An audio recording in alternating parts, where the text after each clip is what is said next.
नमस्कार सभी को, स्वागत है आप सबका आपके अपने चैनल वशिष्ठा एकेडमी में। मैं मनोज वशिष्ठा आज आपके सामने मैक्रो इकोनॉमिक्स का चैप्टर 1 नेशनल इनकम में कॉन्सेप्ट्स ऑफ गुड्स पर डिस्कस करने जा रहे हैं। चलिए स्टार्ट करते हैं।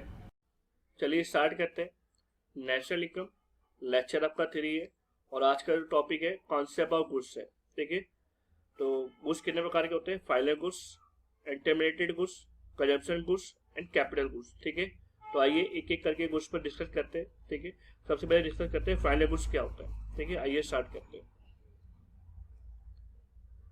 फाइनल गुड्स का मतलब क्या होता है कि जब एक फैक्ट्री में जब गुड प्रोड्यूस हो रहा होता है, ठीक है, तो याद रखिए जब वो रेडी हो जाता है गुड्स, ठीक है, किसके लिए? सेल करने के लिए, तो उसको कहते हैं फाइनल गुड्स। ठीक है, तो सिंपल सा वर्ड है कि this goods are mean for final consumption. ठीक है, तो जब इसीलिए हो जाए जब वो रेडी हो जाए सेल के लिए, जब वो फाइनल कंजम्पशन के लिए रेडी हो जाए। और फाइनल कंजम्पशन कौन कौन कर सकता है? या तो कंज्यूमर करेगा, बाय कंज्यूमर, या फिर इन्वेस्टमेंट के लिए फर्म करेगा। ठीक है, that is they can be consumption goods and capital goods. तो इनको हम दो तरीके से कह सकते हैं। देखो, अगर अगर कंज्यूमर गुड्स को खरीदेगा तो उसे हम क्या कह देंगे? कंजम्पशन गुड्स कहते हैं। क्या बोलते हैं उसे? कंजम्पशन गुड्स, जहां पे कंज्यूमर क्या करेगा? गुड्स को परचेज करेगा। अगर फर्म परचेज करेगी वो भी इन्वेस्टमेंट के पर्पज से, तो फिर उस गुड्स को हम क्या कहेंगे? कैपिटल गुड्स कहेंगे। ठीक है, तो एग्जांपल देखते हैं, आइए समझते हैं।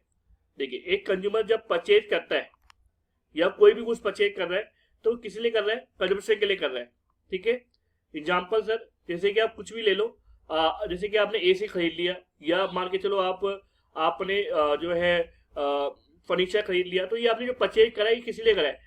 आपने इसको कंजम्पशन करा, आपने कंज्यूम करा इन चीजों को। ठीक है, तो ये दोबारा रीसेल थोड़ी होगी। ठीक है, आप ये थोड़ी कंज्यूमर दोबारा बेचेगा इसको, या कंज्यूमर का जो पर्पस है उस रीसेल करने का है।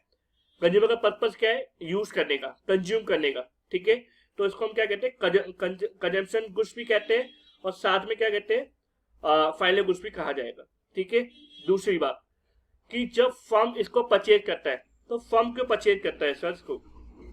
वो भी इन्वेस्टमेंट के लिए। अब मुझे बताइए, एक फैक्ट्री में आपको गुड्स बढ़ाने, हमने आपको अपना जो प्रोडक्शन है उसको बढ़ाना है, तो जब उसको प्रोडक्शन को बढ़ाओगे तो कहीं ना कहीं आपको मशीन भी लगानी पड़ेगी।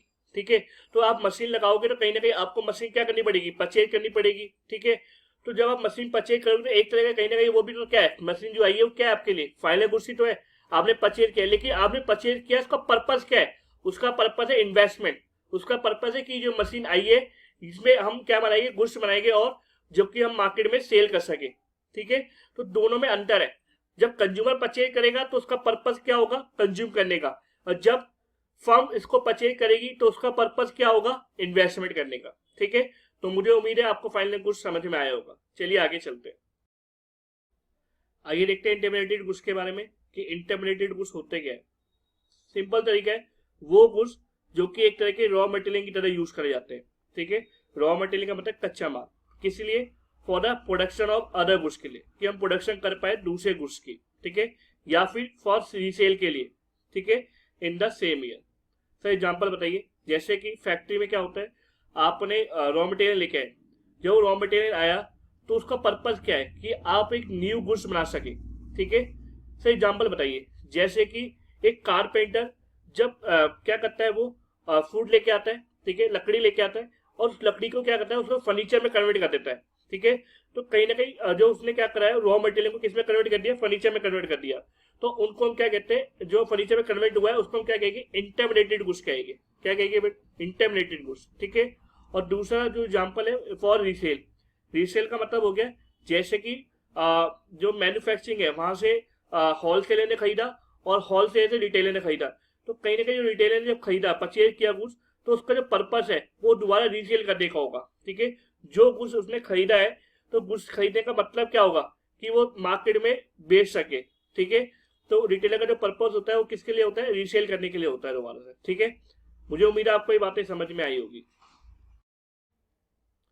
आइए डिफरेंस देखते हैं कि फाइनल गुड्स में और इंटरमीडिएट गुड्स में क्या डिफरेंस होते हैं। सबसे पहले तो मीनिंग लिखना है आपको, मीनिंग आपको मैं समझा चुका हूँ। ठीक है, उसके बाद ट्रांसफॉर्मेशन।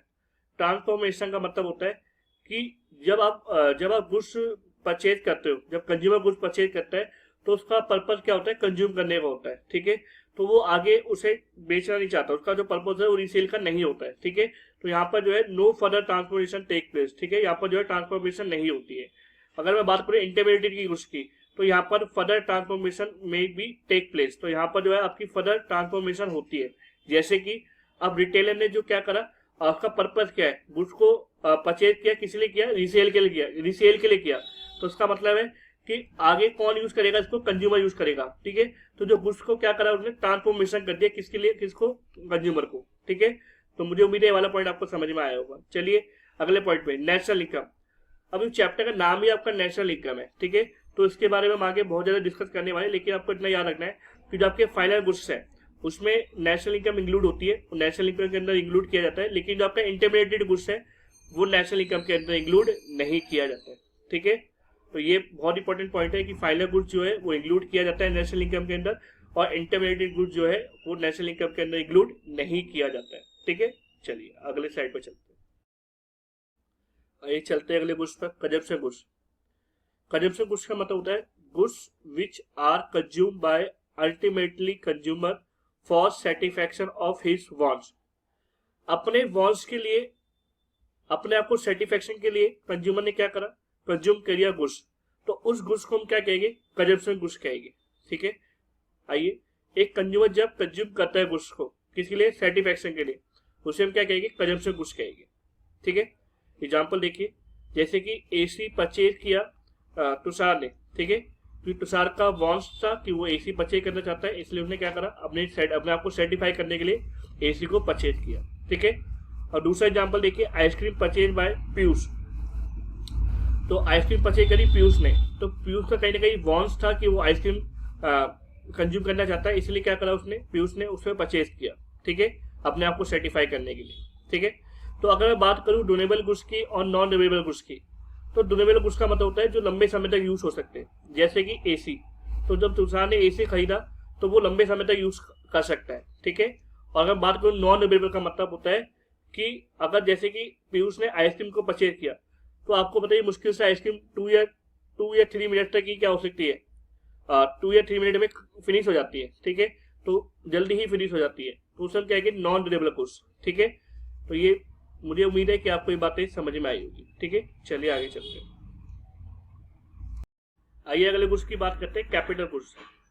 कैपिटल गुड्स का मतलब होता है goods which are purchase only for producing other goods and can be repeatedly use in process of production, ठीक है। आइए एग्जांपल के साथ समझते हैं।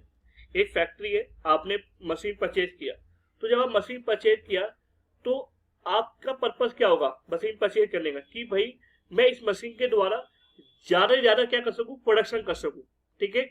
तो वो गुड्स जिसका पर्पस क्या होता है कि आप ज्यादा से ज्यादा क्या कर सके, प्रोडक्शन कर सके, तो उस गुड्स को हम क्या कहते हैं, कैपिटल गुड्स कहते हैं, ठीक है।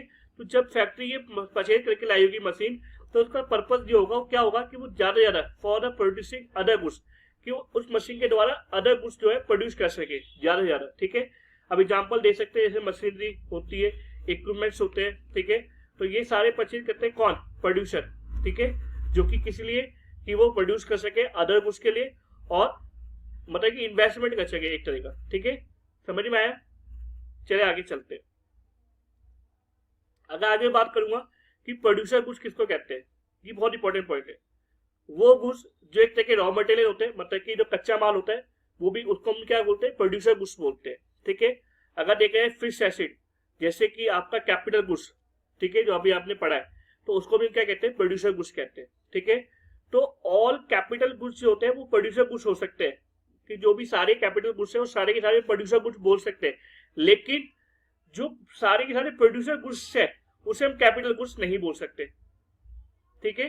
जो सारे के सारे प्रोड्यूसर गुड्स है, जो कि प्रोड्यूसर गुड्स है, उसे हम कैपिटल गुड्स नहीं बोल सकते। सर क्यों, जैसे एग्जांपल रॉ मटेरियल, तो रॉ मटेरियल कैपिटल गुड्स हो रही है, ठीक है, वो तो आपने परचेज किया, वो एक तरह का क्या है, फाइनल गुड्स है आपके लिए, ठीक है। तो सारे कैपिटल गुड्स आपके लिए प्रोड्यूसर गुड्स हो सकते हैं, लेकिन सारे प्रोड्यूसर गुड्स आपके लिए कैपिटल गुड्स नहीं हो सकते, ठीक है। चलिए, मुझे उम्मीद है आपको ये सारी बातें समझ में आई होगी, ठीक है।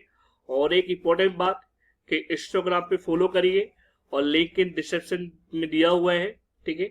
और ऐसी ही और वीडियोस के लिए हमारे चैनल को सब्सक्राइब और लाइक करिए, ठीक है, धन्यवाद।